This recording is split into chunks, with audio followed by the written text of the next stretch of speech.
Howdy. Driving in Idaho, southern Idaho. Going to a destination unknown. Well, I know it, but thought just a couple of thoughts again, as always. I was listening to NPR yesterday, and I listen to everything, by the way. I watch everything. I don't watch a lot of television, but when I'm traveling, I turn on the news and I watch, CNBC, I watch Fox. I watch them all to give me a good perspective of what's going on and to see what side they're coming from as I gather my intel for me. But I used to like NPR a lot. They had some really good stories and things in NPR. I've been a long-time listener. I quit donating to them a couple of years ago because they just got so woke.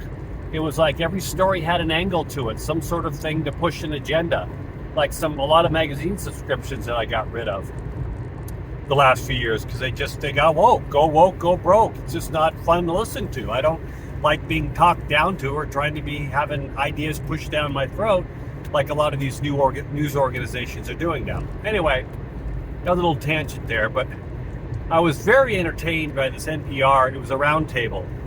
And the Wuhan lab thing is in the news now. This is today is March 1st. My videos are usually a week or a few days behind. And evidence of the Wuhan leak, of the COVID leak coming out of Wuhan lab is coming to fruition. Things that we conspiracy theorists and many of us have been talking about as fact for years is really coming to light. The truth is finally coming out. And it was just hilarious to try to listen to all these people at the round table on NPR trying to explain that away. Because they're getting backed into a corner. Now, I'm not saying all news organizations. I'm always generalizing when I talk about these things.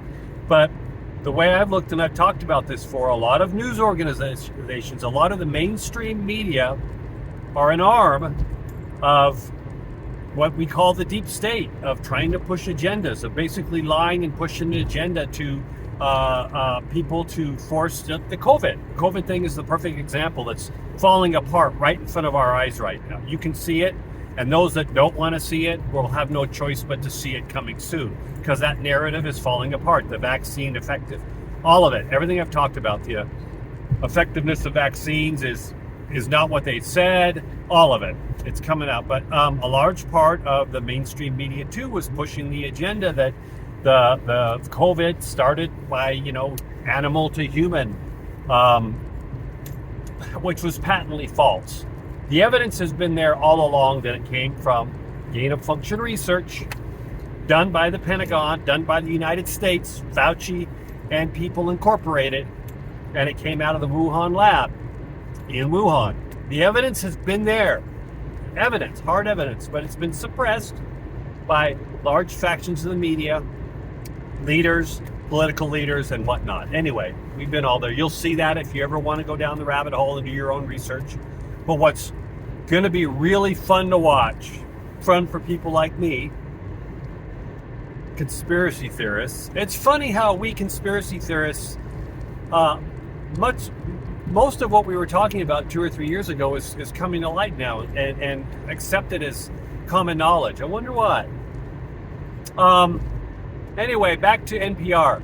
A lot of these news organizations and people trumpeting the narrative that was patently false are being backed into corners.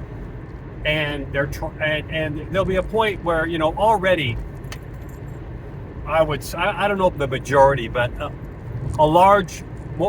much more people in our country than ever before have a huge distrust of the media for that very reason and for other reasons. They just lie. They push narratives.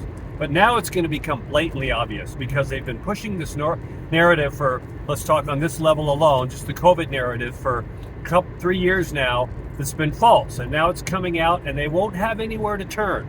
They won't have any way to spin it anymore. And they will be caught blatantly have been lying as a news organization. Okay, I'm generalizing again here, but NPR was a classic example listening to that yesterday. They all are saying, oh, it's so confusing. We don't understand what's going on. They do. Maybe some don't. Then if they don't, then they're not very informed journalists and not very well-researched journalists. And journalism 101 is to look at all sides of something and do the research and then come out with your perspective. Unfortunately, that's not happening a lot these days.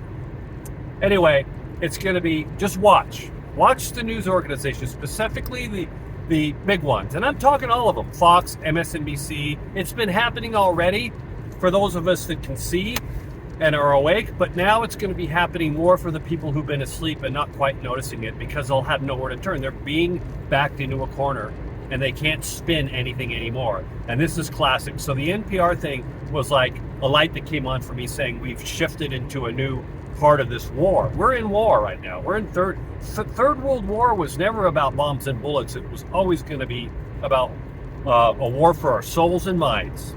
A digital war, a psychological operation. They've all been going on at us for years now. Many of us are seeing that. But keep an eye on the news and just watch. Now it's fun because we see, people like myself see that we're on the winning side and good things are happening for the country. Good things for the country. And a lot of this malarkey and shenanigans that have been going on for way too long is finally being called out and brought to the mat on so many levels, as I've talked about before. But I just wanted to talk about it, the NPR thing. They're like, it was hilarious to listen to because they've been caught dead rights. So keep your eyes wide open. See the big picture. As I say, always stand on the moon and look down. That's a euphemism for looking at the big picture. Look at everything. Don't get caught off guard. All right, I'm off to my destination.